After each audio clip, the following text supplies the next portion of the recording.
बबलू और उसका अदृश्य दोस्त। अदृश्य मतलब जो दिखाई न दे। गांव का सबसे अकेला लड़का। बबलू एक सीधा सादा लेकिन बहुत अकेला बच्चा था।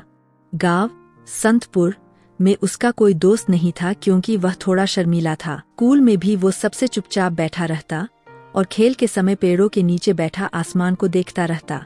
एक दिन वह गांव के बाहर वाले जंगल में चला गया। वहां एक पुराना झरना था जो अब सूख चुका था, लेकिन उस दिन झरना धीमे धीमे बह रहा था। ये कैसे हो सकता है? बबलू ने खुद से कहा। तभी उसे झरने के पास एक कांच की बोतल दिखी। बोतल में से एक आवाज आई, अगर तुम सच्चे दिल से दोस्ती चाहते हो तो मुझे बाहर निकालो। जैसे ही बबलू ने बोतल को खोला, उसमें से नीला धुआं बाहर निकला और हवा में घूमने लगा।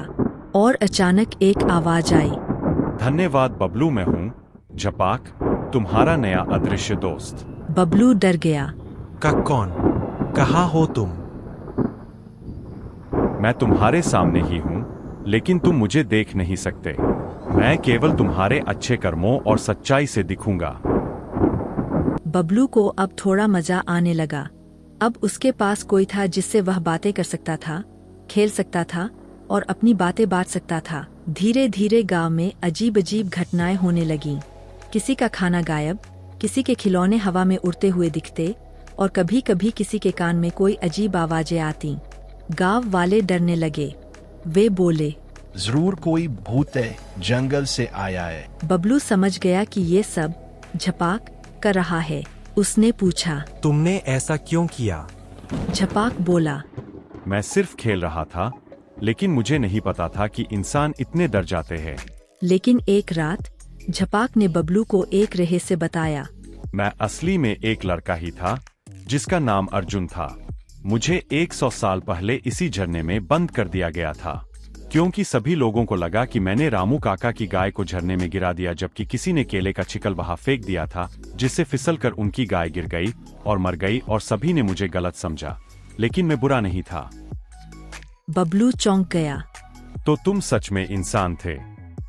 हाँ, और मुझे आजाद करने का सिर्फ एक तरीका है, अगर कोई सच्चा दोस्त मेरी तरफ से गांव को बचाए और सच बोले। मैं करूंगा। तुम मेरे दोस्त हो, मैं सबको सच बताऊंगा। अगले दिन बबलू गांव के चौक में गया और सबको बुलाकर बोला, मैं जानता हूं आप सब डर रहे हैं, लेकिन ये सब किसी भूत का काम नहीं, बल्कि मेरे दोस्त झपाक का है, जो अदृश्य है लेकिन बुरा नहीं है। वो 100 सालों से अकेला था। उसने पूरी सच्ची घटना के बारे में बताया कि कैसे लोगों ने उसे गलतफहमी की वजह से कितनी बड़ी सजा दे दी थी, और उसने सिर्फ मस्ती की, डराने के लिए नहीं। गांव वाले पहले तो चौंके, फिर बोले, अगर वह बुरा नहीं है तो क्या वह सामने आ सकता है? बबलू बोला, शायद, अगर आप सब उसे माफ कर दें और दोस्ती का हाथ बढ़ाए।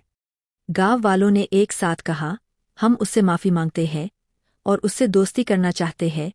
तभी नीले बादल जैसे धुएं में से एक चमक निकली और झपाक का असली रूप, एक 10 साल का मुस्कुराता लड़का, सबके सामने आ गया।